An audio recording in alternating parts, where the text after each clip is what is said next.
skill untuk menunjang karir oleh Pak Nugraha. Izin Pak Nugraha, kepada Pak Nugraha dipersilahkan. Ya, baik. Terima kasih Utiara, moderator pembaca. Bismillahirrahmanirrahim. Assalamualaikum warahmatullahi wabarakatuh. Selamat Waalaikumsalam pagi. warahmatullahi wabarakatuh. Selamat pagi Bapak Ibu Waduh, sekalian. Salam sejahtera buat kita semua. Alhamdulillah, bersyukurillah kita panjatkan puji syukur ada Allah Subhanahu wa taala yang diberikan kesempatan untuk bisa menjalankan amanah dan tanggung jawab di perusahaan ini. Yang pertama saya hormati eh, Pak Bapak Ibu BRM, Region Head maupun SFPP BS maupun SFPP operasional dan juga Bapak Ibu Kepala Bagian yang sempat hadir, Kasubag maupun manajer, Maskep dan lainnya. Juga terima kasih khususon nih. Terima kasih kepada Pak Meli ini Kepala Bagian SDM. Sebetulnya jadwal itu sudah lebih awal ya Pak. Mohon maaf baru kali ini karena kemarin itu apa yang saya mau webinarkan istilahnya. Kita melihat dulu apa sih yang bisa mengkontribusikan kepada kawan-kawan. Tapi alhamdulillah dengan berjalannya waktu saya memperhatikan dulu apa sih ya minimal kebutuhan-kebutuhan yang ada di PTPN 4 regional 7 ini kita bisa memberikan kontribusi untuk terutama dalam BRM mengajar ini. Sebetulnya betul tadi apa yang disampaikan Pak Medi, materi ini memang tidak hanya menunjang karir untuk pekerjaan. Jadi dalam kehidupan sehari-hari itu pun sangat penting sekali karena soft skill ini dibangun bukan hanya untuk dalam bekerja, tapi dalam kehidupan sehari-hari.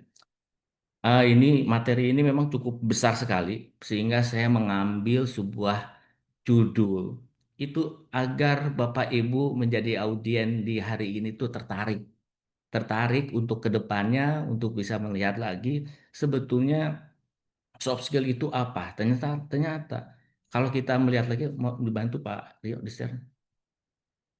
Nah, eh, mungkin kita berawal dari sebuah ini dulu ya. Sebuah model sosial ini menunjang karir ini adalah saya sengaja apa yang tadi betul sekali, apa yang tadi Pak Meldi ini, adanya karir dalam pekerjaan dan karir dalam hidup. Kalau dalam istilah Mutiara ini yang selalu digaungkan work life balance ya. Makanya ini ada timbangan. Sehingga yang soft skill ini sebetulnya yang disampaikan ini akan menyentuh pada kehidupan kita Bapak Ibu akan menyentuh kehidupan kita bagaimana cara berinteraksi maupun bersosialisasi ini sebetulnya di soft skill ini. Kemudian next di slide berikutnya, ah apa sih model itu? Nah, Bapak Ibu mungkin saya juga ingin berinteraksi nih. Mungkin di antara Bapak Ibu eh, apa yang dalam benak? Apa sih kok Pak Nugraha mengambil judul model? Apakah betul ya model itu yang ada seperti di apa ini seperti model passion ya gitu. Kira-kira pasti gambarannya model ini ke arah sini ya. Jadi kalau kalau Bapak Ibu melihat di televisi banyak sekali di panggung-panggung tuh ada orang berjalan pakaian menggunakan wanita-wanita yang memang representatif untuk bisa melihat itu sebetulnya disebut juga model. Tapi apa sih sebuah model tuh kok ada apa hubungannya dengan soft skill ini? Nah, ini kita lihat ya Bapak Ibu sekalian yang saya hormati model yang pertama saya tampilkan di sini adalah sebuah gambar. Jadi betul, model ini juga salah satu yang sering kita lihat itu adalah juga model. Coba deh. Kemudian, nah ini juga model Pak. Sering kali kita kalau mau bangun rumah, kayak ingin rumah model minimalis deh. Tapi modelnya seperti apa ya gambarnya? Nah ini pun sebuah model. Kemudian juga dalam pekerjaan kita di jadi PTPN lah, ya kita juga kita sering kali dalam pekerjaan pun ada bentuk model. Ini saya ambilkan salah satu bentuk model terkait di TI. Ada namanya model master plan TI. Jadi gambaran terkait bagaimana perencanaan TI itu dibangun ini dalam suatu model. Nah, jadi kalau kita bisa korelasikan antara gambar-gambar yang di atas, yang pertama tadi ada model di apa catwalking ya katanya, catwalk ya, catwalk gitu orang berjalan pakaian-pakaiannya bermacam-macam diperagakan oleh peragawati ya atau peragawan dan itu ada suatu model pakaian. Ini juga sama ada model rumah minimalis Nah, cuma kok bentuknya berbeda-beda. Ada yang representatif dalam bentuk orang, juga ada representatif dalam bentuk gambar atau desain, ada juga yang berbentuk blok atau gabungan dengan kata-kata. Nah, ini juga suatu model ya, Bapak Ibu sekalian. Jadi model, nanti kita rangkumkan model itu apa sih sebenarnya. Kemudian lanjut. Ya, selanjutnya kita juga di pekerjaan yang sehari-hari mungkin Bapak Ibu juga sudah pernah melihat dan membaca ada suatu arahan strategis value creation ya, yang ini adalah Valemco dengan 5 pilarnya, kemudian juga dengan ada 4 pondasi yang itu ada implementation, subsidiary management, people, culture, dan panel and risk management itu. Nah, ini pun sebuah model Bapak Ibu. Jadi eh, begitu besarnya Valemco untuk melakukan perencanaan strategiknya, dia mengartikulasikan ke dalam bentuk gambar yang cukup sederhana dengan kata-kata atau kalimat yang intisari yang cukup sederhana pun, sehingga ini menjadi suatu model yang merangkum keseluruhan proses bisnis dari hulu ke hilir, dari kemudian dari bagaimana pengembangan HR-nya, juga kemudian dari financial risk and manajemennya, juga people dan culture-nya. Ini semua dalam suatu model yang cukup sederhana kita bisa pahami. Bahkan model ini juga bisa kita sesuaikan dengan kepentingan kita. Nah, seperti ini kan menjadi perusahaan global global berbasis agribisnis terintegrasi dan berkelanjutan di atas sebagai penopang yang ditopang oleh 5 pilar. Ini juga ada filosofi-filosofi tertentunya Bapak Ibu sekalian di dalam membentuk suatu model. Nah, ini dari ada berapa model nih Bapak Ibu mungkin eh, saya sih harapannya sih dalam bukan ya menyampaikan materi ini juga ada interaksi nih. Ah, harapannya sih misalnya wah Pak, ini model gitu. Saya juga ingin ada tanggapan nih jadi dari Bapak Ibu sekalian nih terkait dengan model ini sebagai awal awal awal sebelum masuk ke materi.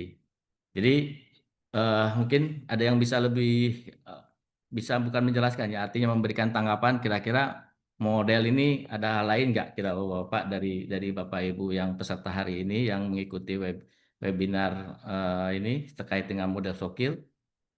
Ya Bapak Ibu kita berinteraksi aja ya eh, sehingga akan lebih lebih sama-sama bisa memahami. Mungkin dari Pak ada di sini juga ada Pak Haji Susandi ini juga ya ada Pak Heri, kemudian juga Pak Ismail, juga Pak Mendes, juga ada Pak CPI ini ya. Mudah-mudahan bisa memberikan ini juga ya, eh, masukan juga nih Bapak Ibu, atau bisa memberikan, wah Pak ini kalau menurut kami model ini seperti ini gitu kira-kira. Kira-kira ada nggak Bapak Ibu sekalian? Kita interaksi aja ya Bapak Ibu ya dalam dalam hal ini. Kira-kira ada nggak ya? Lanjut, lanjut dulu. Atau gimana Bapak Ibu? Ada Pak CPI, kira-kira nih Pak CPI udah mau menyampaikan nih Pak. Model nih Pak. Ya, Pak, izin kalau kalau misalnya ada Pak. model rambut atau model apa, kira-kira kita ini gini gimana Bapak, Ibu? Iya, iya, terima kasih Pak Nuk. Assalamualaikum warahmatullahi wabarakatuh. Waalaikumsalam wabarakatuh. Selamat Salam pagi, warahmatullahi wabarakatuh. salam sejahtera kepada Bapak-bapak dan Ibu semua. Kalau mungkin nanggapin santainya Pak Nuk, memang benar yang tadi Pak Nuk sampaikan. Sebenarnya saya tertarik mengikutinya karena judulnya berbeda ini ya. Judulnya berbeda.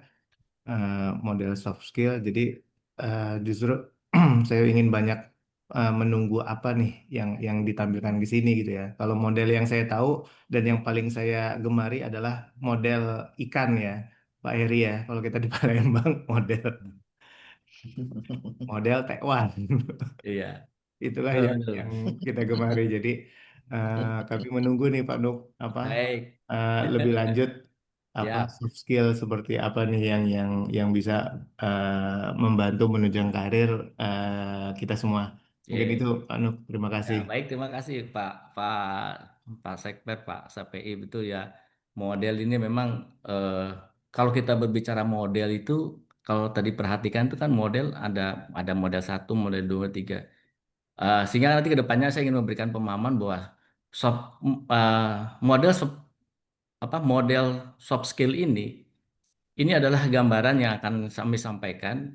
Mungkin saja nanti ada model-model lain yang bisa lebih efektif sama halnya ketika kita membentuk suatu model perencanaan strategis perusahaan. Tiap tahun bisa berubah. Sama juga kalau saya perlihatkan itu ada itu juga kategorinya model soft skill juga apa yang dibentuk oleh Palemko ya terkait dengan culture budaya itu. Yang dia susun itu juga suatu model. Tugas juga sama bagian dari soft skill. Namun saya ingin menjelaskan bahwa soft skill di sini adalah soft skill yang secara umum gambaran yang saat ini mungkin dapat diterima oleh setiap kalangan ya, tidak khususan di perusahaan-perusahaan perkebunan. Next. Nah, jadi kalau lihat dari tadi itu Bapak Ibu sekalian, jadi secara umum model adalah representatif sederhana dari kenyataan realitas yang kompleks dengan tujuan untuk mempermudah pemahaman, analisis, prediksi suatu sistem, proses, dan fenomena. Nah, ini kenapa saya berawal dulu dari sini sehingga pemahaman selanjutnya tidak menjadi salah kaprah ketika memahami dari materi yang saya akan sampaikan. Jadi, model yang akan kita sampaikan di sini merupakan model representatif sederhana dari kenyataan realitas yang kompleks. Kenapa saya menyebutkan kompleks? Karena soft skill ini sangat luar biasa sekali. Sangat luar biasa sekali besarnya. Itu yang saya sampaikan dari hulu ke hilir dari setiap kehidupan kita sampai nanti kita di akhir hayat. Coba kemudian selanjutnya coba kita perhatikan, Pak. Di sini ada iceberg. Iceberg ini mungkin Bapak Ibu ketahui ya. Jadi gunung es yang akan nampak di permukaan air itu adalah kumpulan gunung. Tapi sebetulnya kalau kita lihat lagi ke dalam lautan, itu adalah gunung es atau gumpalan-gumpalan es yang sangat luar biasa besar. Nah, sehingga soft skill-nya kalau ibaratkan itu yang tampil itu adalah hard skill, maka yang ada di bawah permukaan itu adalah soft skill. Jadi kalau kita berbicara soft skill, kenapa sih kita membentuk model? Karena bisa saja kalau kita analogikan dengan gunung es yang ada di bawah, soft skill ini bisa bentuknya tidak hanya seperti itu, mungkin agak seperti kotak representatifnya, atau ada yang lebih lancip lagi, yang seperti yang di dalam gambar tersebut. Ada yang mungkin lekukan-lekukannya, alurnya, itu semua disebutkan bisa dikategorikan sebagai model yang akan kita sampaikan. Nah, di sini ada IQ, intelligent question, dan emotional question. Kalau kita ada beberapa sih yang teori atau terkait dengan pemahaman untuk soft skill ini. Jadi diantaranya keterampilan sosial untuk berinteraksi dengan orang lain dan mengelola pekerjaan. Ada juga yang menyampaikan beberapa eh, ahli itu mengatakan bahwa serangkaian atribut atau keterampilan pribadi, interpersonal, dan sosial yang memungkinkan individu untuk berinteraksi secara efektif dengan orang lain dan beradaptasi dengan berbagai situasi seperti komunikasi, kerjasama tim, kepemimpinan, empati, dan pemecahan masalah. Berbeda dengan hard skill yang bersifat teknis dan terukur ya, Bapak Ibu sekalian, soft skill lebih abstrak, lebih lebih sulit diukur dan berkaitan erat dengan karakter dan kepribadian seseorang. Nah, ini kenapa kita simbolkan dengan iceberg ini. Kemudian juga untuk soft skill-nya itu ada atau emotional question yang lebih lebih ininya. Itu adalah kaitannya kemampuan non teknis yang berhubungan dengan cara seorang berinteraksi, berkomunikasi, bekerjasama dan mengolah diri dalam kehidupan maupun dunia kerja. Itu juga betul apa yang disampaikan oleh Pak Meldi. Eh, apa sih sebetulnya soft skill itu dan sebuah model ini. Kemudian kalau next selanjutnya jadi kalau tadi kita berbicara dulu model, lalu kita berbicara kemudian juga soft skill, maka kita merangkumkan dua kata tersebut menjadi model soft skill. Jadi eh, kalau kesimpulan terkait dengan model soft skill ini adalah kerangka konsep representatif yang menggambarkan jenis-jenis soft skill, bagaimana soft skill saling berhubungan, serta cara soft skill dikembangkan dan diterapkan dalam kehidupan maupun dunia kerja. Nah, jadi kita menggabungkan dua kata, model soft skill menimbulkan arti baru ya. Dan jadi soft skill ini kemampuan teknis, komunikasi, teamwork, kepemimpinan dan lain-lain. Sedangkan model soft skill gambaran sistematis tentang klasifikasi, pengelompokan atau tahapan pengembangan soft skill ini. Jadi Bapak Ibu sekalian, Eh, jadi sudah sekarang sudah mendapatkan gambaran utuh terkait dengan bagaimana model soft skill ini ya. Jadi soft skill gambaran sistematis tentang klasifikasi pengelompokan atau tahapan pengembangan soft skill. Next. Nah, barulah ini yang masuk ke materi yang dimasukkan di dalam webinar ini adalah model soft skill. Namun seperti saya sampaikan tadi bahwa model soft skill ini sangat besar sangat besar sekali dan luar biasa. Jadi sehingga kita jadi ada sebenarnya ini bukan eh, saya merangkumkan ini semua, mungkin Bapak Ibu, Pak Nugraha kok mengambil ini dari mana ya? Jadi sebetulnya ini ada suatu buku yang sangat menarik yang pernah saya baca itu sekitar 6 tahun yang lalu. 6 tahun yang lalu, tapi ini menarik dan saya waktu itu 6 tahun yang lalu itu mencoba apa yang saya baca itu saya tulis, saya buatkan presentasinya. Jadi ini sebetulnya presentasinya sudah cukup lama, 6 tahun yang lalu, dan kemudian saya mengambil topik ini juga cukup menarik ya, yang menjadi referensi bagi kita. Sebetulnya eh, mungkin yang saya pahami, yang saya baca di dalam literatur ini, dan untuk menyampaikan di webinar ini, itu model soft skill yang dikategorikan dalam secara umum yaitu dalam 5 kategori. Ada yang masuk dalam bentuk-bentuk soft skill untuk nilai-nilai utama. Nilai-nilai utama ini terkait dengan nilai-nilai profesional. Kemudian juga di sini juga ada prinsip-prinsip utama yang berkaitan dengan antar pribadi, dengan prinsip-prinsip utama itu menabur, ulas asih, dan menghargai. Kemudian juga dari sisi kategori keterampilan, sini ada keterampilan pribadi, mulai dari mengelola stres, problem solving, kemudian membangun motivasi, keterampilan belajar, dan mengolah sistem. Ini adalah kategori-kategori yang dimasukkan ke dalam suatu model soft skill ya yang akan saya sampaikan. Karena secara ini pada hari ini, karena memang mungkin untuk shock ini saya tidak akan keseluruhan secara detail untuk membahasnya. Namun saya tadi sampaikan di awal bahwa bagaimana saya ingin menjelaskan model soft skill untuk menunjang karir itu seperti apa. Nah, di sini ada 5 kategori dan kalaupun saya sampaikan secara keseluruhan, tapi namun ada beberapa yang saya sizing aja karena memang kalau soft skill ini luar biasa besar sehingga mungkin dari setiap keterampilan-keterampilan itu bisa menjadi suatu materi pembelajaran secara khusus ya. Misalnya mengelola stres itu bisa bisa 2-3 hari. Kemudian juga terkait dengan problem solving juga ini juga bisa bersatu hari atau 2 hari ya sebetulnya. Karena kemarin pun ada Pak Heria ya kalau tidak salah terkait dengan materi problem solving.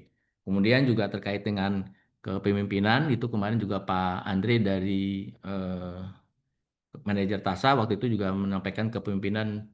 Terus kemudian ada beberapa yang telah menyampaikan materi. Nah, saya ingin mengelaborasi bagi Bapak Ibu sekalian dalam suatu model soft skill yang bisa jadi panduan sebetulnya, menjadi panduan Bapak Ibu dalam mempelajari soft skill dalam dunia kerja. Ini ada mulai dari pelayanan rendah hati, kemudian prinsip-prinsip utama, keterampilan pribadi, dan keterampilan antar pribadi. Ini saling berkaitan ya. Dan ini apa sih itu ada angka 1, 2, 3, dan 4. Itu sebetulnya urutan-urutan ya yang bisa saja tidak berurutan kalau kita mau mempelajari atau membangun eh, pengembangan soft skill ini. Ini Bapak Ibu sekalian, ini adalah model sederhana dari soft skill yang eh, yang kita bisa gunakan sebagai acuan dalam pekerjaan maupun dalam kehidupan. Oke, next. Kemudian ada yang lebih menarik lagi, Pak. Ini yang saya pun cukup menarik ya. Menarik di dalam materi ini adalah kaitannya dengan model penciptaan nilai soft skill. Kalau Bapak Ibu perhatikan tadi kembali ke slide sebelumnya, tolong. Nah, di sini ada di dalam satu pemetaan contoh di nilai-nilai utama pribadi itu ada pelayanan, ada rendah hati, dan integritas. Nampaknya cukup sederhana yang Bapak lihat ya Pak ya. Ada 3 kata, pelayanan, rendah hati, dan integritas. Next. Nah, dalam model soft skill ini, itu ada yang namanya prinsip eh, menciptakan atau creation value dalam nilai soft skill tadi. yaitu pertama itu menciptakan, yaitu bagaimana soft skill itu diciptakan. Jadi artinya kenapa ada tiga kata tersebut dan kita berurutan? Karena ada satu filosofinya bahwa nilai soft skill itu ada tahapannya. Pertama menciptakan, kedua memperbesar, ketiga melanggengkan. Nah, kalau kita perhatikan lagi, ini ada tiga kata yang suatu suatu rangkaian dari menciptakan, memperbesar, melanggengkan. Apa sih korelasinya dengan soft skill yang akan kita lihat untuk pribadi atau nilai utama? Ini ada suatu persamaan, Pak. Saya umpamakan, itu ada model matematis dari penciptaan nilai. Ini menarik, Pak, kalau saya melihat saya. Jadi penciptaan nilai ini dari Crescent itu akan memberikan nilai kepada eh, nilai-nilai yang akan kita laksanakan dalam soft skill. Yang pertama kita menciptakan nilai. Oke, kita menciptakan nilai, tadi ada pelayanan. Eh, Begitu kita sudah menciptakan nilai, tapi ada tiga agar kita benar-benar nilai ini adalah memberikan nilai yang bermanfaat atau bervalue lah. Setelah penciptaan nilai, tapi ini dikali dengan pembesaran nilai. Jadi filosofinya setelah diciptakan lalu kalikanlah dengan pembesaran nilai nilai soft skill lain. Jadi filosofinya lalu oh ini, mohon maaf itu kayaknya typo karena biasanya tulis-tulisnya agak cepat ya. Jadi bukan penciptaan ya, tapi penciptaan nilai ya. Di penciptaan nilai dikali dengan pembesaran nilai. Kemudian agar nilai itu tetap ada, maka itu dilakukan dengan pelanggengan nilai. Mungkin Bapak Ibu bertanya, kenapa sih kok penciptaan nilai nilai penciptaan ditambah nilai pembesaran ditambah pelanggengan nilai. Hasilnya akan sama kan ada tiga nilai. Nah di sini ya Pak, kalau kita kembali ingat ya waktu zaman SD itu kalau satu ditambah satu itu bisa menghasilkan dua. Ditambahkan lagi satu lagi itu adalah menjadi tiga. Tapi kalau dalam hal filosofi di dalam model penciptaan soft skill ini, ketika kita dikalikan, lalu kita melakukan penciptaan nilai ini kali satu, lalu kali nol, maka nilai itu akan nol. Jadi tidak ada nilai yang akan diciptakan. Jadi tidak akan nilai itu ada, tapi tidak akan bermakna bagi diri kita maupun dari orang lain. Nah, di sini kenapa dikalikan? Lalu kemudian dikalikan lagi dengan pelanggengan nilai itu juga sama. Itu akan juga memberikan nol. Coba kita next selanjutnya. Nah, di sini Pak, ketika ada yang tadi nilai-nilai utama inilah kaitannya dengan bagaimana kita menciptakan pelayanan. Saya tadi contohkan tadi, kita menciptakan pelayanan, eh, pelayanan dalam hal di sini adalah kaitannya dengan profesionalisme ya Bapak Ibu ya. Jadi kalau kita menciptakan pelayanan, tapi pelayanan kontribusi kita tidak diiringi dengan rendah hati di dalam hal ini yaitu untuk memperbesar nilai tersebut, itu pelayanan itu akan runtuh pada akhirnya, akan bernilai nol.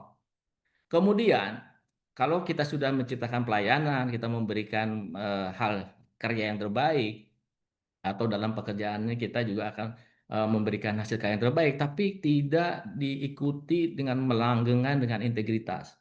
Maka itu pun akan runtuh Bapak Ibu sekalian. Jadi nilai penciptaan nilainya itu akan nol. Jadi ketika kita menciptakan suatu eh, di dalam soft skill ini suatu cipta pelayanan tidak diikuti dengan rendah hati. Jadi kalau kita anggap pelayanan di satu lalu rendah hatinya nol, maka itu akan bernilai nol. Karena pada akhirnya itu juga akan tidak akan memberikan manfaat bagi orang lain atau membuat suatu eh, hubungan yang tidak bagus. Kemudian juga dengan integritas, mungkin Bapak Ibu juga diketahui, apabila tidak dengan integritas, kita menciptakan pelayanan yang bagus, rada juga rendah hati, tapi kita juga integritas memanipulasi atau segala macam, itu juga akan nol. Nah, di dalam tadi soft skill yang pertama itu di kuadran pertama yaitu terkait dengan eh, next dulu, jadi sebelumnya, sebelumnya. Nah, sebelumnya bahwa ini nilai-nilai utama ini yang dikandung di dalam pemetaan ini selanjutnya Pak.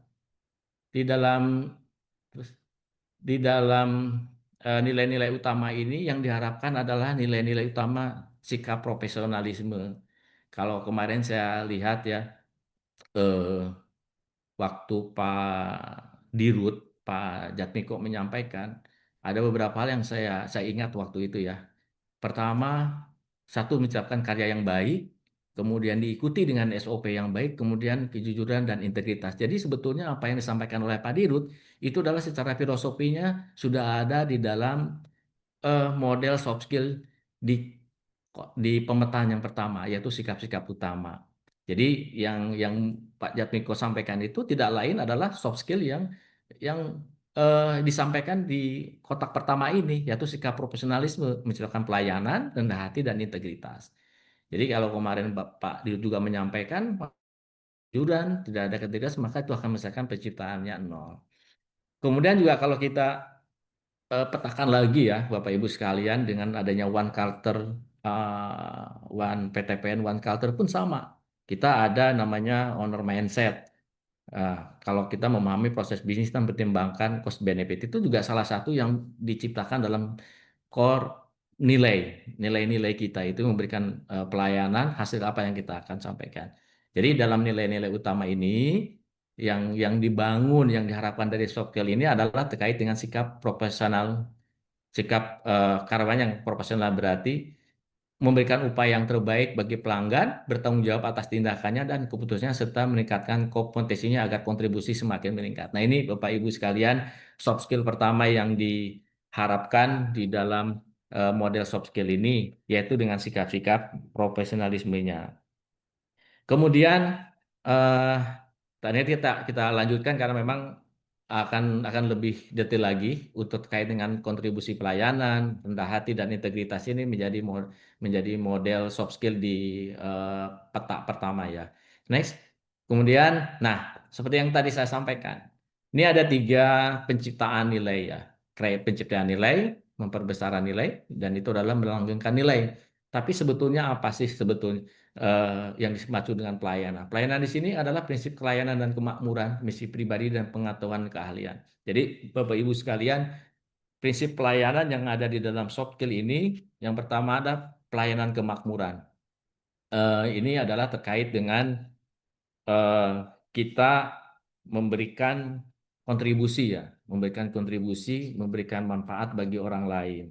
Namun pelayanan ini juga harus ditunjang dengan pengetahuan keahlian.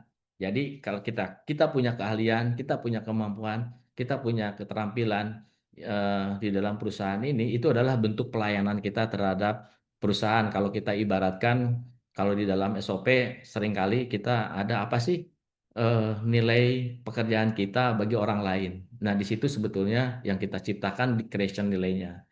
Dampaknya, kalau secara proporsionalisme, dia punya keahlian, punya kemampuan, itu akan otomatis dia menerima imbalan dan pendapatan. Jadi, eh, kalau halnya di dalam perusahaan, kalau kita bekerja dengan baik, walaupun salary kita sudah tepat ya, tapi sudah tetap dalam tiap bulan. Tapi apabila kita memberikan kontribusi yang lebih lagi, itu tidak mungkin aja berbeda dengan karyawan-karyawan lain. Contohnya kita juga bonus juga bisa berbeda berdasarkan kinerja. Nah, inilah yang disebut pelayanan Bapak Ibu sekalian. Kemudian yang lebih menarik lagi di dalam soft skill ini, apabila kita punya keterampilan, kemudian juga ada misi pribadi, keahlian, tapi kita ikuti dengan rendah hati, Pak. Bapak rendah hati ini bukan maksud dengan kata rendah hatinya, tapi ternyata banyak aspek yang di rendah hati ini. Bersikap asli, ini ada SWOT diri atau analisa SWOT ya, kelemahan dan kekuatan diri sendiri dan lemah lembut. Dampaknya kita juga akan menerima kebaikan dan kemurahan hati dari sekitar atau lingkungan kita. Lalu integritas, di dalam integritas sendiri itu kalau secara definisinya integritas itu adalah sikap perilaku kejujuran yang di sesuai dengan prinsip moral dan etika ya Bapak Ibu ya. Nah, di sini juga ada aspek yang dimaksud dengan soft skill ini adalah aspek konsisten pada aturan keberhasilan, kejujuran, moralitas, satu kata dengan perbuatan dan tanggung jawab. Ini juga mungkin Bapak Ibu juga sudah eh, menjalankannya ya di dalam perusahaan ini, konsisten pada aturan keberhasilan yang saya sampaikan juga ke Bapak Ibu sekalian seperti Pak Jatmiko yang dia sampaikan bahwa ikuti SOP, aturan keberhasilan ini salah satunya adalah mengikuti SOP yang ada, pedoman-pedoman yang ada aturan di dalam perusahaan. lalu juga diikuti juga dengan kejujuran dan moralitas, itu menjadi penopang atau melanggengan. Jadi apabila Bapak Ibu menciptakan value di pelayanan, tapi tidak diikuti dengan rendah hati dan tidak diikuti dengan integritas, maka nilai-nilai soft skill itu akan menjadi nilai nol. Makanya tadi dikali ya Bapak Ibu ya. Jadi kita kalikan nilai pelayanan, kita kalikan nilai rendah hati, kita kalikan juga dengan integritas, maka nilainya akan lebih membesar dan memberikan manfaat ya. Seperti integritas, kita juga akan menerima kepercayaan dan loyalitas. Next. Nah, ini sebetulnya prinsip-prinsip pelayanan itu seperti apa sih? Setiap orang memperoleh penghasilan dengan melayani orang lain. Itu ada sudah katanya sunatullah ya. Kita juga ada kita mendapatkan bayaran ya. Lalu pelayanan juga diwujudkan mulai produk atau jasa dapat berupa kontribusi Bapak Ibu. Tidak hanya produk tapi kita juga berkontribusi, itu juga suatu pelayanan. Lalu kita membutuhkan tindakan berkesinambungan dan berulang-ulang. Semakin besar nilai pelayanan bagi pelanggan, imbalannya pun semakin besar. Orang semakin mampu dengan melayani semakin banyak orang. Visi dan misi pribadi di sini saya masih ingat kalau Bapak Ibu, terutama ya Bapak Ibu BRM-1 maupun BRM2 atau karyawan pimpinan, kita pernah membuat CP di situ dimintakan tolong apa sih visi misi dari visinya pribadi kita. Nah, mungkin salah satunya visi kita juga kita bisa buatkan disampaikan di situ juga akan berpengaruh kepada nilai-nilai pelayanan yang akan kita berikan di dalam kehidupan sehari-hari ya. Eh, Kemudian ada juga pengetahuan dasar pelayanan itu apa? Dibutuhkan dasar pengetahuan tentang cara memenuhi kebutuhan pelanggan, Pak. Kalau kita eh, berbicara di perusahaan berarti kita harus juga punya kompetensi diri ya Bapak Ibu ya. Kompetensi bagaimana kemampuan-kemampuan kalau orang-orang TI itu harus punya kemampuan menjadi programming, mempunyai keahlian dalam jaringan, atau kalau di bagian-bagian produksi itu bagaimana mengelola tanaman, kemudian juga di bagian penjualan bagaimana dia harus mampu melakukan proses-proses penjualan. Itu adalah kompetensi dasar untuk pelayanan kita memberikan kontribusi. Kemudian eh, dari pelayanan juga kita bisa mempelajari pengetahuan-pengetahuan atau untuk penciptaan produk tersebut ya. Jadi artinya ini adalah hasil karya ya Bapak Ibu sekalian, tapi namun hasil karya pun harus kita tunjang dengan pengetahuan-pengetahuan dan keahlian. Next, kemudian juga rendah hati nih, Bapak Ibu mungkin menarik ya dari nilai pelayanan ke rendah hati. Jadi sebetulnya seperti tadi saya sampaikan bahwa di rendah hati itu pada dasarnya kita harus memahami kekuatan dan kelemahan diri kita sendiri ya. Tujuannya apa sih sebetulnya untuk bisa memahami, untuk bisa menjadi lebih rendah hati ini adalah tujuannya adalah untuk dapat memandang diri sendiri lebih realistis. Seorang tidak lebih baik dari orang lainnya karena setiap orang menempati posisi dan perannya secara unik dalam kehidupan. Nah, ini sebetulnya apa namanya sebagai salah satu apa sih itu sebenarnya rendah hati. Kemudian di samping orang juga memiliki kelebihan, tapi kita juga harus kita setiap orang juga memiliki kelemahan dan kekuatan yang berasal dari sifat nilai-nilai, motivasi, keahlian atau pengetahuan. Jadi dengan memahami kekuatan dan kelemahan diri sendiri dan orang lain merupakan sumber kekuatan orang rendah hati yang membuat mereka menerima dirinya dan orang lain pada posisi yang setara. Jadi Bapak Ibu, rendah hati itu kita menempatkan memandang diri sendiri lebih realistis, tidak lebih baik dari orang lain dan juga tidak tidak orang lain juga tidak lebih rendah dari kita, dan kemudian orang lain juga punya kekuatan dan kelemahan. Kemudian eh, eh, termasuk yang masuk ke rendah hati juga bersikap asli.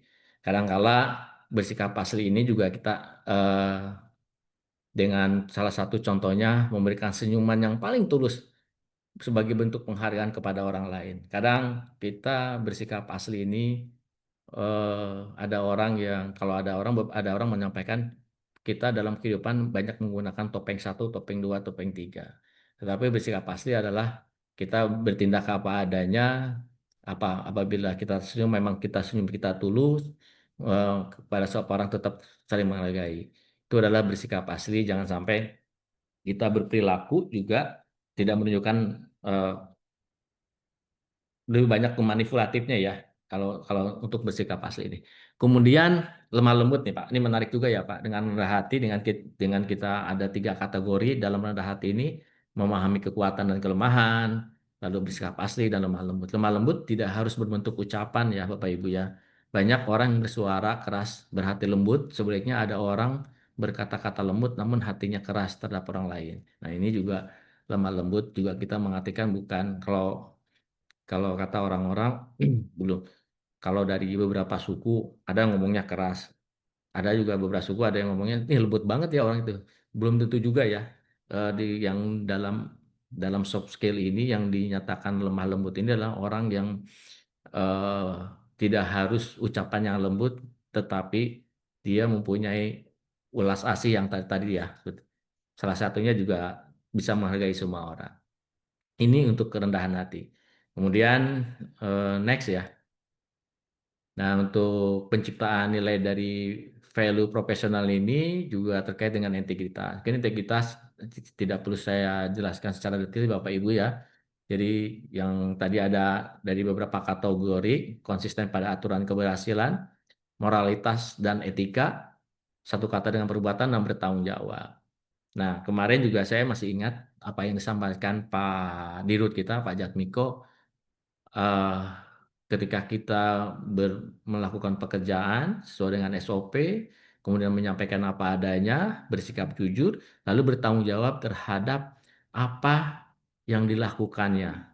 Jadi, ketika bertanggung jawab apa yang dilakukan, kemudian bertanggung jawab terhadap keputusan yang diambil, itu adalah salah satu ciri dari integritas sendiri. Mungkin kadang ada orang yang eh, dalam suatu pekerjaan, apalagi kalau misalnya ada serangkaian pekerjaan yang yang yang berinteraksi dengan orang lain ya, kadang-kadang ya udahlah nanti aja lah.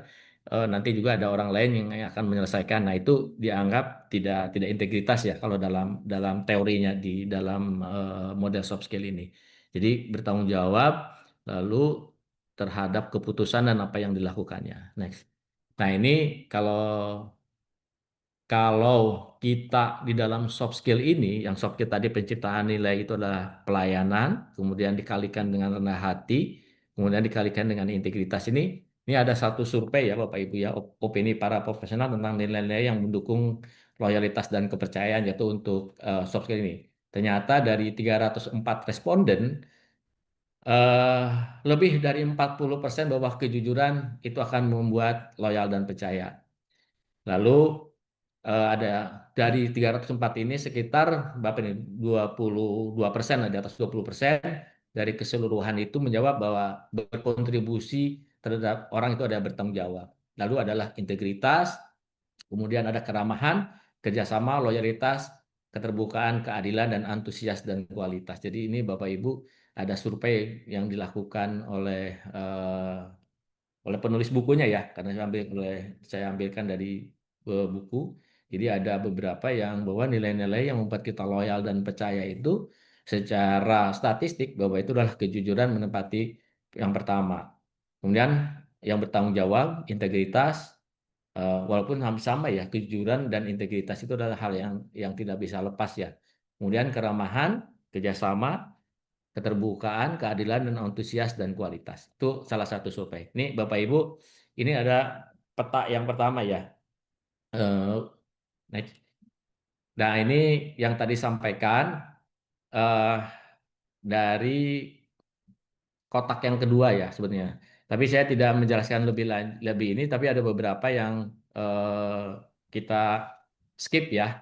Terutama ini adalah nilai-nilai prinsip ya, yang tadi kita menciptakan itu menabur, lalu memperbesar dengan welas asih dan melanggengkan dengan menghargai. Ini juga satu soft skill. Mungkin apa sih sebetulnya menabur? Apa sih welas asih atau menghargai? Ini saya tidak akan mengupas terlalu banyak di kuadran ini untuk prinsip-prinsip soft skill ini. Nanti Bapak Ibu eh, bisa juga mereferensi yang lain ya. Tapi setidaknya ini adalah gambaran antara dua nilai-nilai profesional dan juga ada prinsip-prinsip nilai yang sama-sama mempunyai filosofi untuk melanggengkan nilai-nilai dari soft skill. Next. Kemudian Nah, seperti menabur yang sekilas ya, seperti membayar di muka, berhasil kali lipat, bekerja keras dan menabur sikap, dampak menuak imbalan dan pendapatan. Lalu juga welas asihnya seperti apa? Peduli terhadap orang lain, berempati, memberi, dampaknya apa? Membangun kedamaian diri dan melepaskan diri dari keterikatan materi. Kemudian juga itu menghargai, kita juga ada di dalam sikap-sikap antar pribadi ini, prinsip-prinsip ini ada namanya menghargai, perilakunya mendengarkan pujian, kesopanan etiket, dan toleransi. Dampaknya dihormati orang lain dan memiliki pengaruh. Oke, ini adalah prinsip-prinsip yang selanjutnya bisa saling berinteraksi dengan model-model soft skill lain. Oke, next. Kemudian, nah ini salah satu yang tadi kita jelaskan. Ini adalah sebenarnya ada di kuadran kuadran ketiga ya, yaitu pengembangan diri, yaitu terkait dengan model keterampilan pribadi. Jadi di dalam keterampilan pribadi ada 4 pilar ya, 4 kotak ya. Yang pertama itu adalah untuk pengembangan diri secara mental, manajemen stres, kemudian mengembangkan kompetensi keterampilan belajar, untuk pencapaian sasarannya, menggerakkan diri atau motivasi, mencapai sasaran, memecahkan masalah, dan pengambilan keputusan di motivasi. Nah, model keterampilan ini kita kembali ke slide pertama, Pak Rio, tolong dibantu slide pertama terus. Yang terus, nah ya, oke, sorry. Nah, ini adalah di yang ketiga, Bapak Ibu. Kalau tadi kita sikap, yaitu nilai-nilai utama, pelayanan, rendah hati, dan integritas. Terus tadi yang terkait prinsip-prinsip utama, menabur, welas asih, dan menghargai. Mungkin saya itu bisa skip, tapi kita masuk ke keterampilan, yaitu keterampilan pribadi, yaitu terkait dengan ada soft skill yang sangat penting sekali Bapak Ibu di dalam kehidupan eh, kehidupan baik kehidupan sehari-hari maupun dalam menjalani pekerjaan ya, yaitu mengelola stres.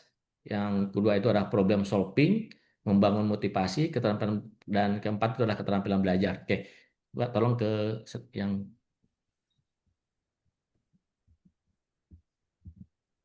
ya. Nah, ini salah satunya yang saya sampaikan Bapak Ibu sekalian, penciptaan nilai-nilai soft skill itu ada yang pertama tadi kan penciptaan nilai ya, yaitu dalam hal ini untuk keterampilan pribadi, menciptakan nilai di sini adalah kemampuan kita memecahkan masalah dan pengambilan keputusan. Kedua, tadi memperbanyak atau memperbesar itu ada dua soft skill di dalam model ini, yaitu soft skill keterampilan belajar, dan yang ketiganya ini masih memperbanyak ya, masih semuanya masih yang dua ini, antara 2 dan 3 ini adalah kalau di dalam filosofinya soft skill ini adalah yang memperbesar atau yang memperbanyak. Yang ketiga justru yang melanggengkan justru nilai-nilai soft skill untuk keterampilan pribadi ini adalah manajemen stres Bapak Ibu sekalian. Nampaknya apa yang kok bisa untuk melanggar manajemen stres? Kalau saya lihat lagi, ketika kita memecahkan suatu permasalahan dalam pekerjaan atau dalam kehidupan, lalu kita coba apa yang kita butuhkan, lalu kita juga harus bisa secara belajar apa yang kita pecahkan atau keputusan kita yang sudah ambil, kita harus belajar untuk meningkatkannya. Ya. Setelah kita punya pengetahuan untuk meningkatkannya, maka kita juga agar itu semakin besar, maka itu diperlukan soft skill motivasi. Nah, kadangkala dengan adanya beban semakin banyak, semakin bertumbuh, berkembang banyak, maka kita perlu ada yang manajemen stres. Nah, ini Bapak Ibu, jadi di dalam keterampilan pribadi ini ada yang eh, kita bisa jadikan model dalam kehidupan bekerja, dalam menjadi kerjaan maupun dalam kehidupan sehari-hari ya Bapak Ibu ya. Karena kehidupan sehari-hari pun tidak akan pernah lepas dari pemecahan masalah dan pengambilan keputusan. Dalam kehidupan eh, sehari-hari pun kita juga dituntut untuk bisa belajar. Belajar bagaimana eh, berinteraksi dengan anak, mengelola anak, mendidik anak, itu juga prosesnya di sini. Lalu juga memotivasi baik diri sendiri maupun kepada tim kita. Kemudian kalau sudah semakin banyak, itu biasanya tekanan-tekanan, baik tekanan kerjaan, tekanan kehidupan, itu perlu pengolahan stres. Jadi seperti manajemen stres ini tidak akan pernah ada orang yang tidak pernah mengalami stres. Karena stres ini adalah sifat hal yang wajar ya Bapak Ibu sekalian. Oke, kita coba lihat untuk penyelesaian masalah dan pengambilan keputusan ini. Kita satu-satu kita saya jelaskan secara umum ya. Oke, next. Nah, seperti kita tahu mungkin Bapak Ibu pengambilan keputusan ini banyak sekali ya. Apalagi kemarin sudah disampaikan oleh Pak Heria setahu saya, Pak Manajer Betung terkait dengan pengambilan keputusan permasalahan eh, yang sudah disampaikan ya.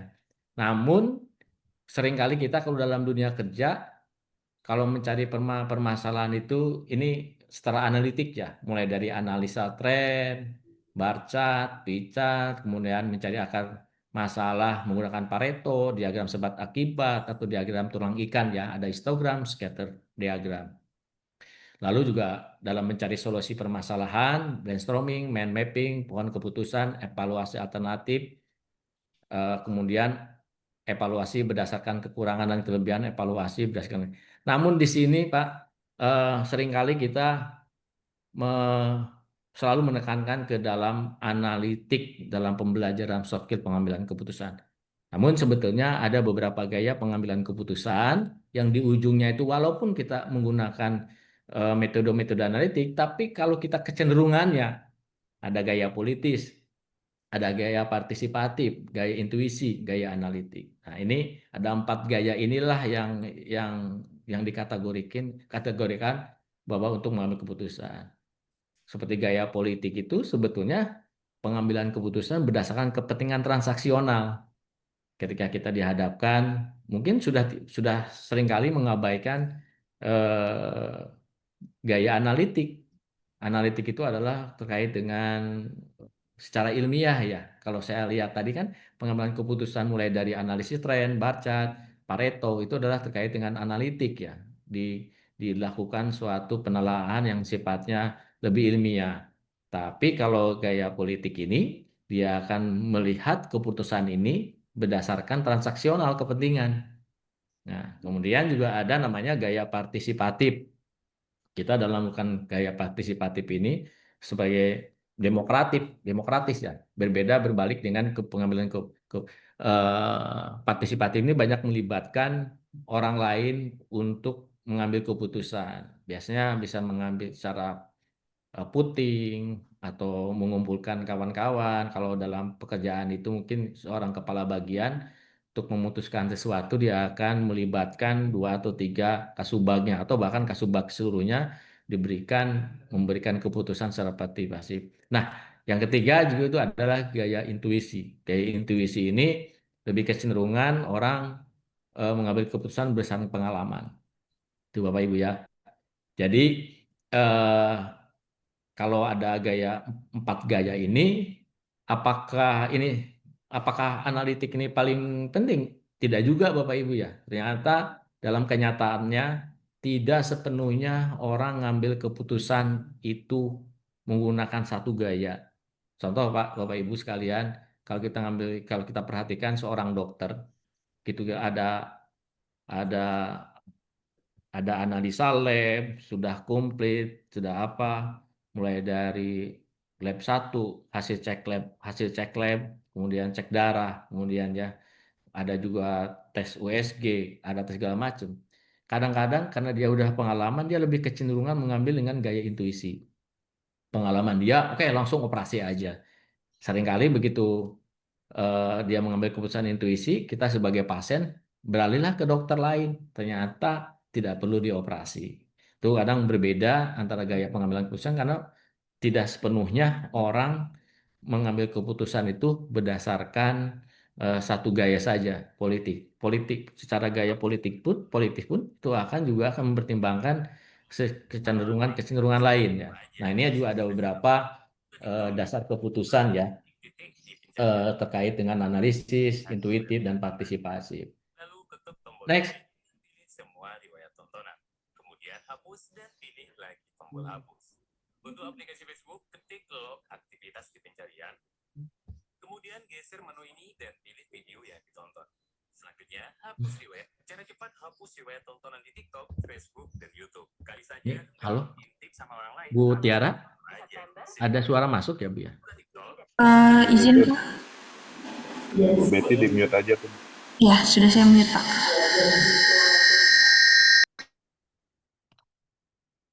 Oke, bisa lanjut ya, Bu Tiara ya. Eh, Tadi terkait dengan sekilas ya, Bapak Ibu, di sebelumnya. Nah, tadi kita sudah berbicara suatu penciptaan nilai dari pemecahan masalah dan pengambilan keputusan. Jadi ada mulai dari gaya analitik, intuisi, politis, dan partisipatif. Jadi kalau kita mengambil keputusan, itu kalau yang pernah saya baca dan pernah alami memang tidak akan pernah mengambil keputusan itu akan oleh gaya satu. Namun ada secara berurutan itu akan lebih lebih mengenai Bapak Ibu ya. Jadi urutan mungkin yang terbaik itu adalah mulai dari gaya analitik. Kemudian secara diikuti dengan yang kedua adalah secara berurutan ya. Kita bisa mengadopsi atau menggabungkan dari pertama analitik, kemudian juga secara intuisi, lalu partisipatif dan terakhir adalah politis. Jadi sebetulnya dalam mengambil keputusan, dalam mengkombinasikannya, kita harus pertama mempertimbangkan analitik, kemudian kita bisa mempertimbangkan intuisi, lalu partisipatif, dan ketiga adalah keempat adalah politik. Jadi itu Bapak Ibu. Nah, ini termasuk pemecahan masalah ini kategori soft skill yang untuk menciptakan nilai ya, menciptakan nilai di dalam keterampilan pribadi. Selanjutnya untuk bisa hasil dari pengambilan keputusan kita, baik itu pada pekerjaan atau dalam hal lain, itu perlu dikembangkan lagi melalui soft skill, kemampuan model belajar Bapak Ibu ya. Nah, model belajar kita memang menciptakan minat, kemudian juga dalam menciptakan dalam keterampilan belajar ini kadang-kadang kita Pak, kami sudah mau pensiun, atau Pak lah ngapain saya belajar. Nah, ini pentingnya kita harus menciptakan minat dulu dalam keterampilan belajar ini. Jadi kalau saya sendiri dalam menciptakan minat ini kadang-kadang tanpa kita sadari, seperti saya halnya membaca buku yang saya sajikan ini sebetulnya sudah lama. 5 tahun yang lalu saya membaca buku soft skill ini, ternyata ada manfaatnya. Saya bisa berbagi ya, bisa berbagi apa yang saya baca gitu kan, yang saya pelajari ya. Jadi menciptakan minat untuk belajar memang harus tahu dulu manfaatnya. Manfaatnya seperti apa sih kita dalam melakukan belajar? Apakah bermanfaat untuk kita bekerja atau memberikan penyelesaian-penyelesaian dalam kehidupan sehari-hari? Itu juga perlu kita cari manfaatnya dulu sehingga kita mendorong kita untuk bisa belajar. Kemudian juga akhirnya kalau apabila kita tahu ada manfaat, ada visi pembelajarannya, lalu kita teguhkan bahwa memang kita harus belajar, itu akan menimbulkan pada sikap belajar aktif Bapak Ibu ya. Tidak perlu mengikuti sepertinya ada webinar, seminar, tapi kadang-kala kita belajar dari internet, YouTube, bahkan yang sering-sering ya, tanpa tanpa kita sadari juga ya Bapak Ibu, kalau misalnya kalau kita perhatikan ya, orang-orang tua kita atau mungkin juga banyak dari Bapak Ibu kita sekalian setelah eh, bangun subuh, sholat subuh, buka televisi, situ ada ceramah-ceramah. Itu tanpa sadar kita belajar dari orang-orang yang ahli, Pak Ustadz atau apapun, untuk menambah pengetahuan atau lebih belajar lagi. Itu salah satunya sikap dari belajar aktif nih. Nah, contoh itu ada gambar tuh Pak. Setelah membaca buku ini, aku akan menjadi manajer handal. Nah, ini salah satu contohnya. Ini salah satu manfaat dan visi pembelajaran Bapak Ibu. Ketika Bapak Ibu ada suatu buku, lah ini saya juga mungkin bermanfaat nih, akan menjadi manajer yang handal, atau menjadi kepala bagian yang handal, atau menjadi pemimpin yang handal. Nah, ini salah satunya yang membuat atau memotivasi untuk kita untuk belajar. Kemudian eh, soft skill belajar ini juga harus kita ketahui Bapak Ibu sekalian. Kita ada modalitas belajar itu terkait dengan cara belajar kita, mulai visual, audio, kinestetik, kemudian juga ada teknik membaca ya, scanning, skimming, membaca cepat maupun membaca lambat. Kemudian juga untuk meningkatkan daya ingat itu berbagai macam hal ya. Ada memiliki asosiasi dengan sesuatu. Nah, memiliki hubungan emosional, sesuatu yang menonjol, warna yang mencolok, berkaitan dengan bertahan hidup, memiliki makna pribadi, satu hal yang diulang-ulang, hal yang pertama dan yang terakhir. Saya masih ingat dulu waktu masuk SMA itu, mengingat kalau di kuadran pertama itu, kalau trigonometri, sinus, kosinus, tangen ya. Nah, ternyata di kuadran mana saja sih yang positif? Ternyata dulu saya memiliki asosiasi atau menciptakan suatu rangkaian kalimat. Saya masih ingat kalimat saya yang saya dulu untuk meningkatkan daya ingat itu sampai sekarang masih ingat. Semua sindikat tangannya kosong. Semua berarti di kuadran pertama baik sinus, kosinus, tangen akan bernilai positif. Kemudian yang kedua di kuadran ketiga semua sindikat berarti sindikat sinus berarti di kuadran kedua sinus nilai sinus trigonometri itu ada positif. Tangan juga sama. Oh, dia di kuadran ketiga semua sindikat tangannya kosong. Berarti di kuadran kita nilai-nilai tangan akan positif mulai. Kemudian yang di kuadran 4 di 270 sampai 360 derajat itu adalah kosinus yang positif, yang lainnya negatif. Itu salah satu kita untuk meningkatkan daya ingat ya Bapak Ibu sekalian, banyak cara mungkin Bapak Ibu untuk meningkatkan daya ingat atau apa yang kita pelajari. Next. Kemudian sorry, kata dulu.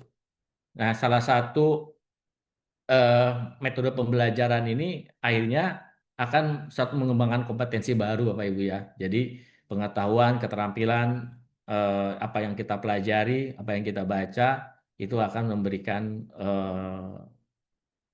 kompetensi-kompetensi yang akan lebih baik lagi. Atau, nah seperti tadi saya katakan ya Bapak Ibu ya, setelah dari keterampilan pribadi ini yaitu dengan model keterampilan belajar, diharapkan Bapak Ibu itu selalu punya soft skill yang selalu belajar terus ya tanpa henti ya, artinya karena kita sudah ada memahami bagaimana manfaatnya, bagaimana visi pembelajarannya, bagaimana peneguhannya, dan lalu apa sih sebetulnya manfaat dari pembelajaran ini. Itu di soft skill keterampilan pribadi untuk memperbesar soft skill. Kemudian ada 3 yaitu terkait dengan keterampilan next ini keterampilan untuk motivasi diri Bapak Ibu. Nah, ini tadi ada pertama kan penciptaan nilai, pengambilan keputusan, kemudian belajar, dan terakhir yang ketiga untuk memperbesar adalah motivasi diri.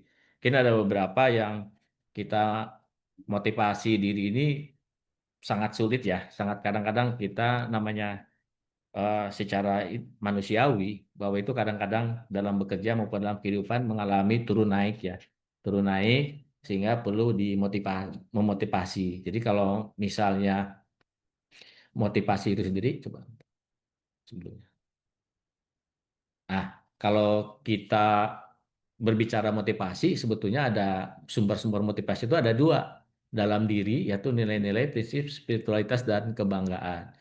Lalu yang kedua, sumber motivasi itu adalah penghargaan, imbalan, pengakuan, dan imbalan dari orang lain. Ini ada sumber penting. Contoh, itu ada gambar ya. Kalau saya melihat gambar kan lebih bermakna ya. Orang motivasinya tinggi ya. Kinerja saya berhasil melampaui target, saya pasti memperoleh bonus. Itu adalah salah satu motivasi dari luar ya terkait dengan imbalan, mungkin juga pengakuan, maka dia akan termotivasi untuk melakukan kinerjanya yang lebih baik.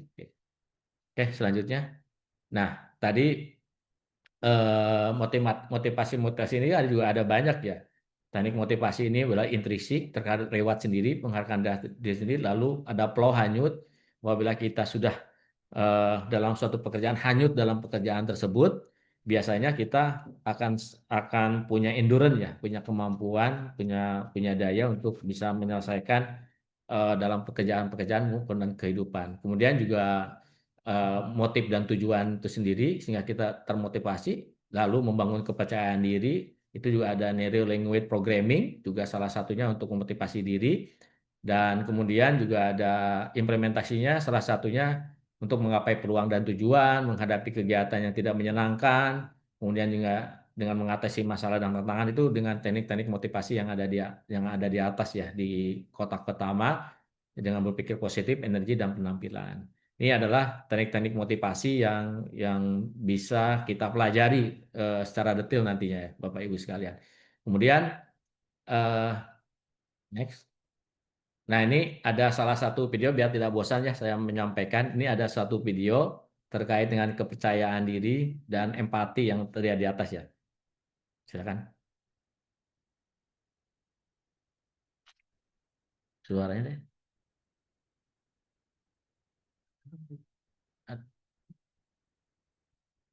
Suaranya masuk nggak? Bentar, Bapak Ibu. Muncul nggak suaranya ya? Nggak ada suara. Bentar, Pak Radio.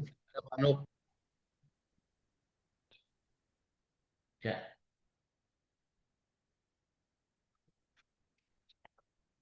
tidak muncul ya suaranya ya. Oke. So,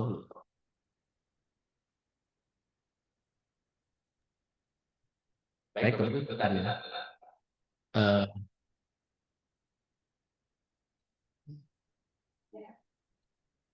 Slide berbeda. Bentar ya.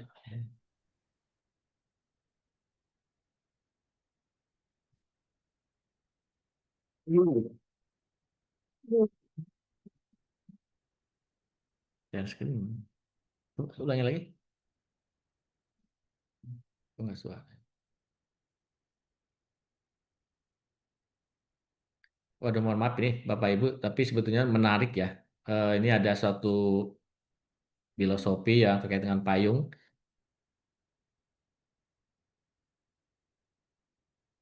Sayang sekali ya. Coba tapi kita perhatikan.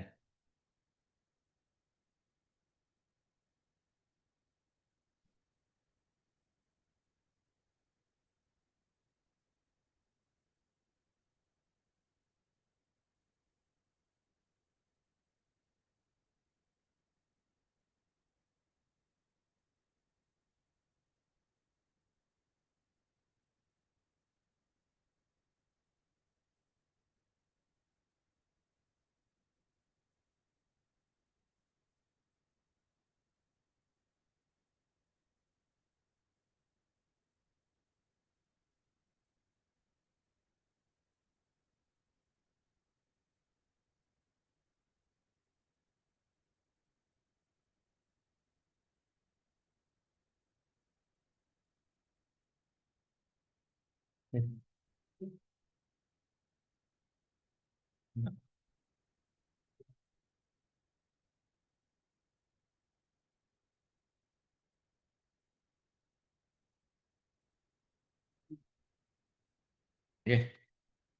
selesai. Mohon maaf Bapak Ibu, mungkin tadi ada sekilas video yang ingin saya sampaikan sebetulnya, tapi nampaknya tidak muncul ya, terkait dengan filosofi payung ya. Itu terkait dengan kepercayaan diri dan rasa empati ya. Sebetulnya ini masuk di untuk memotivasi diri ya, bahwa filosofi payung ini. Oke, Bapak Ibu sekalian, untuk motivasi diri itu ada selanjutnya terkait dengan cara berdasarkan survei. Berdasarkan survei, cara motivasi diri ini adalah ternyata dari 304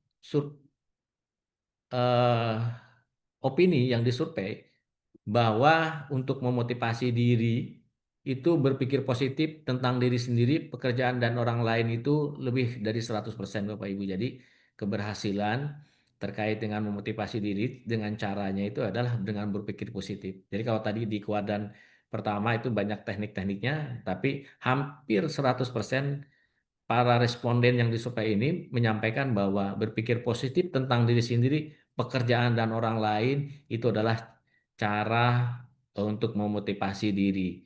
Lalu cara yang kedua yang menurut responden juga yang banyak dipilih adalah hampir 90%, lebih dari 95% mungkin ya. mengingatkan diri akan imbalan dan hukuman yang mungkin terima. Nah, ini seringkali ya ternyata motivasi di perusahaan ini yang paling banyak, hampir 98%, mungkin ini 98% responden mengatakan bahwa mengingatkan diri akan imbalan dan hukuman yang akan mungkin diterima itu adalah salah satu untuk memotivasi diri berkinerja baik, memotivasi diri untuk selalu menyampaikan apa adanya, kejujuran maupun integritas di perusahaan itu juga termotivasi oleh akan ada dua. Nah, yang tadi intrinsik itu hampir 100% dan ekstrinsik yaitu mengingatkan diri akan imbalan dan hukuman yang mungkin diterima. Jadi Bapak Ibu, ini dua hal yang menurut responden ini berpengaruh sekali terhadap motivasi diri ya. Dan yang eh, ketiga, ini urutan ketiga ini berkata-kata positif pada diri sendiri adalah salah satu cara motivasi dan ini lebih dari 80 saya bisa lihat mungkin 87%-an ya responden mengatakan bahwa dengan berkata-kata positif itu adalah untuk memotivasi diri. Kemudian ada mengerjakan pekerjaan sebanyak mungkin di pagi hari. Nah, Bapak Ibu ternyata dalam memotivasi diri dalam pekerjaan di pagi hari itu mengerjakannya di pagi hari itu dengan cara untuk motivasi lebih semangat. Nah, ini di urutan keempat. Kemudian di urutan kelima itu responden menyampaikan lebih dari 60% berupaya menyukai tantangan dan kesenangan pada suatu pekerjaan. Nah, ternyata menyenangi suatu pekerjaan itu bagi beberapa responden ini hanya 60% ya. Tapi yang paling banyak itu adalah berpikir positif, menerima imbalan dan hukuman. Dan sedangkan untuk menyukai tantangan dan kesenangan pada suatu pekerjaan itu sekitar 60%. Mungkin lebih dari 40% untuk memotivasi bahwa banyak seringkali pekerjaan-pekerjaan ini tidak sesuai dengan keinginan dan kesenangan kita ya Bapak Ibu ya. Tapi ya untuk memotivasinya itu tadi di urutan pertama, kedua, dan ketiga, dan empat. Kemudian yaitu menciptakan motif atau tujuan tertentu yang dapat diperoleh. Yang terakhir itu cara motivasi diri adalah menciptakan kondisi yang membuat Anda hanyut dalam pekerjaan. Seperti flow di dalam tadi ya, di dalam kotak pertama bahwa untuk memotivasi diri itu adalah salah satunya dengan flow, hanyut dalam pekerjaan. Kemudian, nah itu untuk memutasi diri. Kemudian yang terakhir nih Bapak Ibu, yang mungkin karena mungkin terlalu banyak materinya, jadi saya mungkin banyak yang skip. Mungkin nanti kita berinteraksi. Yang terakhir ini adalah kaitannya dengan terakhir untuk melanggengkan penciptaan nilai. Nah, Bapak Ibu menarik nih Bapak Ibu ya, terkait dengan manajemen stres. Ternyata kita jangan melepaskan diri bagaimana suatu mengelola manajemen stres ini ya, stres yang kita hadapi. Kadang-kala kita berfokus pada pekerjaan-pekerjaan tapi lupa bagaimana melanggengkan dari keterampilan kita ini adalah terkait dengan stres. Seperti saya tadi sampaikan, stres ini sebetulnya setiap orang akan mengalami stres. Stres itu apa sih sebetulnya? Mungkin Bapak Ibu eh, terkait dengan stres ini apa sih sebetulnya? Kalau sekilas stres, kalau lihat ini kan ada gejala, ada penyebab stres dan mengatasi stres. Tapi definisi stres itu apa sih sebetulnya sehingga kita harus kelola. Apabila kita perhatikan ya, stres itu sebetulnya adalah kalau kalau beberapa saya cari literatur itu beberapa juga mengerucut ke hal yang sama. Ternyata stres itu adalah reaksi fisik, emosional, mental maupun perilaku seseorang terhadap suatu tekanan, tuntutan atau perubahan yang dianggap melebihi kemampuan dirinya. Nah, Bapak Ibu sekalian, jadi kalau melihat dari definisinya sendiri itu hal yang wajar ya.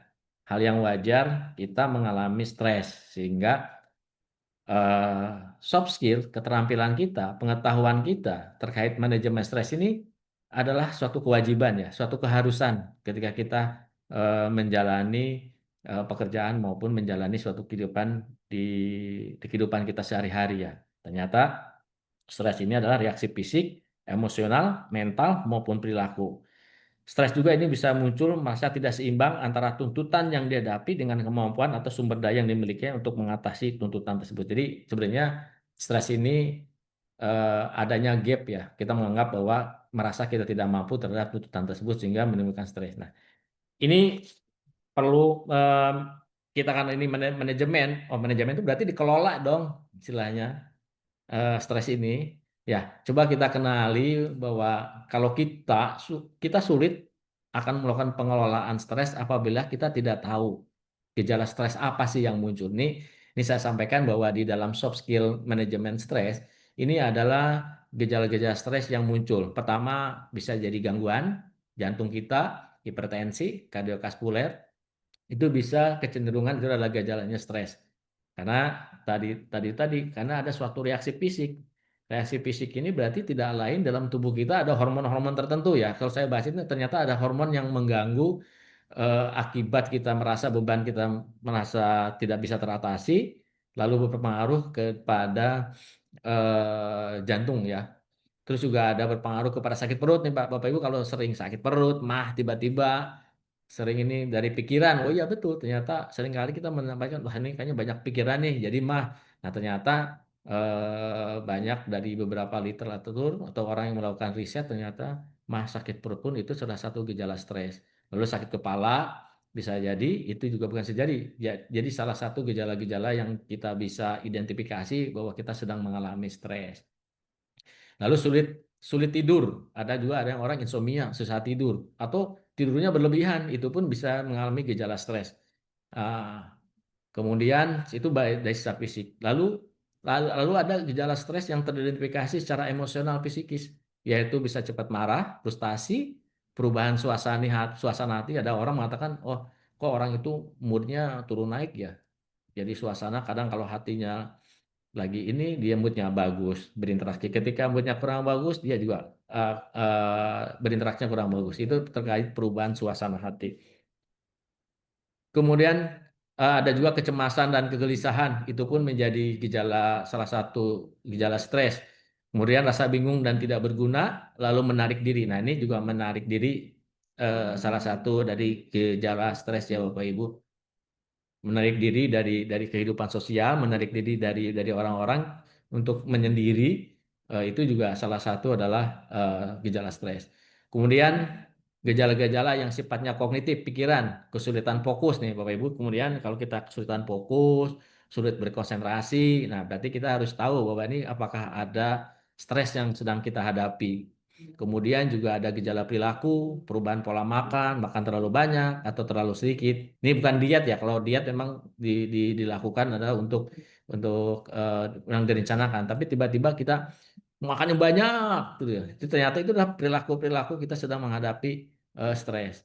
Kemudian eh, makan terlalu banyak dan terlalu sedikit juga menghindari tanggung jawab. Menghindari tanggung jawab dalam pekerjaan itu biasanya juga salah satu identifikasi kita sedang stres. Kemudian juga penyalahgunaan zat ya, cenderung merokok atau minum alkohol secara berlebih-lebihan. Kadang-kadang orang kita temui ya, kadang-kadang kenapa lagi stres nih, merokok terus dia menyendiri, rokoknya banyak, terus juga kadang minum alkohol juga berlebihan sih untuk karena dia sebenarnya dia sedang mengalami stres ya.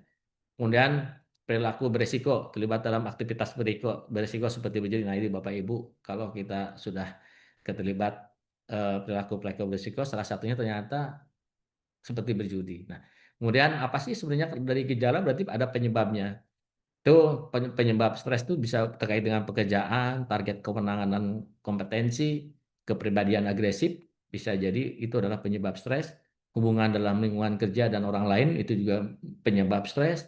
Kemudian sakit penyakit itu juga misalkan stres, sakit berkepanjangan juga bisa menimbulkan stres ya. Lalu ada kesulitan ekonomi, itu mungkin sudah pasti ya Bapak Ibu, antara uh, ibaratnya ada, kalau kita ibaratkan pasak besar berpasak kepada tiang, itu juga salah satu seperti kesulitan ekonomi bisa salah satu penyebab stres. Lalu kehilangan nih, kehilangan orang-orang yang kita sayangi, orang-orang cintai, atau eh, bawahan bawahan kita yang menjadi andalan kita juga misalnya dimutasi, kehilangan, beberapa saat kita juga akan mengalami penyebab stres itu. Kemudian juga karir, Bapak Ibu, karir mandek atau karir yang memang stagnan itu pun bisa menyebabkan kita penyebab stres. Untuk mengatasi stres ini juga menyelesaikan sumber permasalahannya. Ya, jadi kita memang harus, kalau kita sudah ketahui gejala stres, menjawab stres, jadi kita bisa menyelesaikan permasalahan tersebut, mengidentifikasinya. Lalu yang kedua, kita bisa menerima kenyataan yang tidak bisa diubah, Bapak Ibu sekalian. Kadang contoh ya, salah satu yang menerima kenyataan yang tidak bisa dirubah itu bahwa orang meninggal dunia memang suatu kenyataan, sehingga kehilangan orang tua yang bikin stres atau kehilangan pasangan itu juga bisa menerima kenyataan bahwa itu memang kita tidak suka berubah, tidak ubah. Lalu harapan yang lebih realistis, fokus pada lingkaran pengaruh, menyibukkan diri, istirahat hobi, dan pekerjaan ringan, mencari dukungan orang lain, mengatakan tidak, hiduplah saat ini berpikir positif. Jadi Bapak Ibu, kalau kalau misalnya fokus pada lingkaran pengaruh ini, salah satu contohnya Bapak Ibu, banyak orang untuk bisa menghindari stres itu, dia puasa internet, puasa TV, puasa medsos. Karena apa? Sebetulnya ketika kita mendapatkan informasi yang banyak, itu juga akan membuat stres terkait dengan kejahatan, kriminalitas. Itu adalah akan memperbesar lingkaran kepedulian, tapi justru lingkaran pengaruhnya semakin kecil. Itu itu juga akan menyebabkan kita juga stres. Untuk mengatasinya, kita pada lingkaran pengaruh saja, sesuatu yang kita bisa kerjakan, jangan kita memperbesar pengaruh lingkaran kepedulian. Kita terlalu peduli terhadap orang-orang yang ada di negara lain, pecah perang Palestina, Gaza, gitu. Misalnya kita memberikan tekanan bahwa kita, wah ini kok kayak gini ya. Itu juga bisa bisa menyebabkan stres, yaitu karena kita terlalu memperbesar lingkaran kepedulian, tapi justru lingkaran pengaruhnya semakin kecil. Justru harus dibalik, lingkaran pengaruh semakin besar, lingkaran kepeduliannya harus kita kendalikan. Oke, itu juga termasuk istirahat waktu. Oke, mungkin itu untuk stres, untuk manajemen stres. Selanjutnya dia ada slide lagi juga mengatasi kekhawatiran, berpikir positif, dan juga mengenai kesedihan. Kemudian ini juga ada suatu survei, next. Ada survei penyebab stres ini. Pertama yang paling banyak ini 50% bahwa dari responden ini adalah kesulitan ekonomi. Kedua, kesehatan. Ketiga, memiliki kepribadian agresif. Kemandekan atau persaingan karir justru itu ada di urutan keempat ya kalau stres itu. Lalu orang tertentu di lingkungan kerja itu juga di bawah 20%. Beban pekerjaan ternyata Bapak Ibu sekalian. Beban pekerjaan itu adalah porsinya juga kecil, paling bawah yaitu sekitar hampir 15% ya. Dari orang-orang menyatakan bahwa beban pekerjaan membuat mereka stres. Dan yang ketiga, yang paling kecil itu adalah hubungan dalam lingkungan kerja. Jadi sebetulnya lingkungan kerja yang harmonis, yang apapun, itu ternyata bukanlah penyebab stres yang paling besar ya. Ini ada itu untuk terkait dengan untuk soft skill, keterampilan pribadi ya. Sebetulnya masih banyak lagi materi yang bisa saya sampaikan sebetulnya sekilas, namun waktu ya tidak memungkinkan. Di lain waktu kita akan bisa membedah lagi atau nanti bagian SDM dari model-model soft skill yang saya sampaikan ini bisa menjadi referensi acuan bagi Bapak Ibu sekalian sehingga kita bisa mempelajarinya lebih dalam, bahkan atau memang kita membutuhkan lagi pengajar-pengajar di setiap kuadran-kuadran atau setiap soft skill yang ada dalam model ini.